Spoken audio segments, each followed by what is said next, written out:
सफ़ेद धोती और कुर्ता में यह उत्तर प्रदेश सरकार के पूर्व मंत्री नारद राय हैं, जो आज वाराणसी से बलिया के लिए जा रहे थे कि उनके ड्राइवर ने टायर पंचर होने की बात कही, जिस पर पूर्व मंत्री ने गाड़ी को रुकवाकर ड्राइवर से टायर बदलने की बात कही और खुद सामने रेमंड के शोरूम में जाकर बैठ गए। इस दौरान ड्राइवर टायर बदलने में व्यस्त रहा और इसी व्यस्तता का फ़ायदा उठाकर कुछ युवकों ने पूर्व मंत्री के गाड़ी में रखे ब्रीफकेस पर हाथ साफ कर दिया। इसकी जानकारी पूर्व मंत्री को तब हुई जब वो टायर बदलने के बाद करीब आधा किलोमीटर आगे चले गए और अचानक से उनकी नज़र ब्रीफकेस वाले स्थान पर पड़ा, जहां पर ब्रीफकेस नदारद रहा। उसके बाद वह फिर वापस आए और इसकी जानकारी स्थानीय कोतवाली पुलिस को भी दिया और पूर्व मंत्री और पुलिस आसपास के शोरूम में लगे सीसीटीवी कैमरे को खंगालने लगे, जिसमें सीसीटीवी में एक युवक ब्रीफकेस को ले जाते हुए दिखा और उसके पीछे दो अन्य युवक भी दिखाई दे रहे हैं।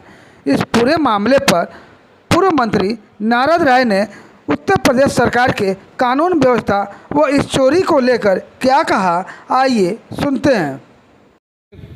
बनारस से बलिया जा रहा था, संयोग से जहाँ आप हमसे बात कर रहे हैं यहीं पर हमारी गाड़ी का अगला टायर पंचर हो गया।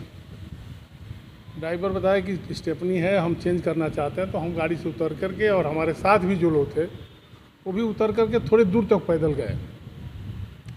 उसके बाद जैसे ही वो स्टेपनी टाइट करके फिर आगे बढ़ा तो ब्रीफकेस गाड़ी में नहीं था, बताया। फिर हम लोग घटनास्थल पर आए, अगल बगल के जो शोरूम है उसमें सीसी कैमरे से देखा गया तो वो लड़का पकड़ में आ गया है। अब उसको पहचानने का काम यहाँ की पुलिस कर सकती है। वो ब्रीफकेस लिए हुए हाथ में जा रहा है। मैं पहले भी कहा हूँ, आज भी कह रहा हूँ कि इस सरकार में लुच्चे लफंगे गुंडे बिल्कुल स्वतंत्र रूप से अपना काम कर रहे हैं।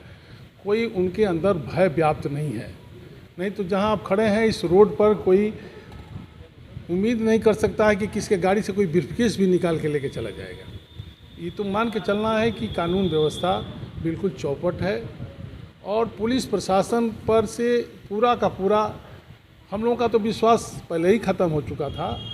आप सबको इस पर चिंतन मंथन करना पड़ेगा कि यहाँ पुलिस गश्त भी कर रही है। और दुख ये भी है कि यहाँ बड़े बड़े शोरूम है लेकिन किसी का कैमरा अपने दुकान के बाहर सड़क तक कवर नहीं कर रहा है। मैं अभी बैठा हूँ रेमंड के शोरूम में, इनसे भी अनुरोध करूँगा कि घटनाएं तो होगी तो घटना करके कोई बाहर ही जाएगा, बाहर तक भी ये इंतज़ाम होना चाहिए।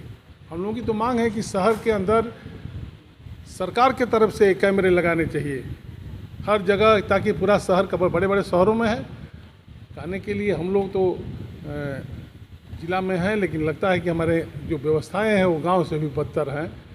कहीं गाँव के शहर में अब लगा होगा, मैं नहीं जानता। हमारे यहाँ तो हमने लगवाया था अपने सरकार में, सारे कैमरे बंद पड़े हुए हैं। जो सरकारी कैमरे लगे हुए थे चौराहों पे सरकार की तरफ से हमने लगवाया सारे, यहाँ पता नहीं लगा है कि नहीं लगा, मैं नहीं जानता। ऐसे में मंत्री जी, जैसे आपका ब्रीफकेस जो गायब हुआ है तो क्या सिर्फ नॉर्मल ब्रीफकेस था या कुछ आपके जरूरी कागजात या कुछ कीमती सामान? ये हम राजनीति करने वाले लोग हैं, हम लोगों का सारा पेपर ब्रीफकेस में ही रहता है। बहुत सारे पेपर थे जो हमारे राजनीतिक कामों से जुड़े हुए थे। हमारे बलिया के डेवलपमेंट जो भारतीय जनता पार्टी में रुका पड़ा है, जिसमें विश्वविद्यालय है, जनेश्वर मिश्रा सेतु है, वो सारे पेपर्स थे जिसको लेकर के मैं हाई कोर्ट भी जाने वाला था, अपने राष्ट्रीय अध्यक्ष माननीय अखिलेश यादव जी को भी देने वाला था। पैसे भी थे 25-30 हज़ार, 20-25 हज़ार जो भी हो, गिना तो नहीं था, इससे कम नहीं, इतने पैसे होंगे। हमारे कार्ड्स हैं, बैंक के सारे उसमें पेपर्स हैं, 3-4 जो बैंक अकाउंट हमारे हैं, सबके चेकबुक हैं, ATM कार्ड है, सब उसमें पड़ा हुआ है। कुल मिलाकर पुलिस भी मौके पर आई है, पुलिस जांच भी कर रही है। तो क्या लगता है कि वो जो ब्रीफकेस ले गया वो चिन्हित होकर पकड़ा जाने की उम्मीद लग रहा है? अगर पुलिस आएगी तो जरूर चिन्हित होगा, क्योंकि वो बाहर का आदमी नहीं है। जो ब्रीफकेस लेके गया है वो 2-4 किलोमीटर के बीच का है, क्योंकि वो पैदल ब्रीफकेस लेके जा रहा है। कोई बड़ा प्लानर नहीं है जो प्लानिंग करके हमारा ब्रीफकेस ले गया। वो चक्का है इस मोहल्ले का और उसने यह काम किया है। मैं मान के चल रहा हूँ कि पुलिस चाहेगी तो ब्रीफकेस बहुत जल्दी ही बरामद हो जाएगा और नहीं चाहेगी तो नहीं होगा।